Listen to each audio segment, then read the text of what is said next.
เครียดแต่ឆ្ងាយពីឆ្នាំ20ថ្ងៃទើបជួបអ្នកម្ដាយគូមកស្គាល់ឥឡូវផ្លែកខ្លាំងណាស់ធ្វើការងារពេកវ័យកាន់តែចាស់ទទួលស្គាល់គូអ្នកគ្រួសារគូតែងលើលឹកនឹងកំពុងប្រមូលថ្ងៃនេះទឹកថ្ងៃគូហូរដោយសារគូណា So I go home tonight ទៅជុំគ្រួសារហូបបាយឆ្នៃសង្ឃឹមពុកម៉ែនឹងសប្បាយឆ្នៃគ្រួសារយើងលើមិនដូចពីមុនទៀតឡើយតតែអ៊ូអរនៅបាត់ទៅណៅហើយសតែពុកម៉ែសបងមួយសបងខ្លាំងហើយក៏គ្រួសារយើងលំបាកពេលម្លេះទេក៏នឹងទៅសុំមកឲ្យម៉ែអស់សង្ឃឹមទេ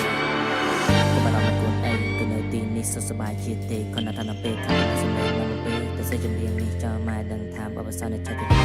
ជីផ្សាសូរ៉ាជួយកូនមកគ្រាលោកតាមនៅចិត្តជីវិតត្រូវពុះពៀមកវ័យមិនឃើញឃើញតែភាពវេទនាមកឆ្ងាយពីភាសាគូសនិតក៏តែចង់ឃើញពុកនឹងម៉ែសប្បាយជួបបែកពីក្លែកក៏សំលៀកបន្តសន្សុំអ្នកមានគុណដំខ្លាយចិត្តដល់គោលដៅហើយកូនមិនអាចបោកក្រោយវាសនាចិត្តមានចំឡើយសូមបាននៅចិត្តបងឆ្លើយចង់ទៅជួបអ្នកម្ដាយចង់មិនឲ្យនៅឆ្ងាយចិត្តកូនចង់ទៅនៅក្បែរកាយចង់ឃើញពុកនឹងម៉ែសប្បាយកូនតែនឹងទៅដល់សំលេងម៉ែបំពេឲ្យគេនឹកសំលេងធ្លាប់ប្រឡែងតាំងពីក្មេងដល់ធំតែឥឡូវត្រូវឆ្ងាយរងភ្លើងទៅមុំគូដៅកូនទៅចិនដល់ហើយម៉ែកុំព្រួយកូនអ្នកនេះចាំជួយគ្រួសារ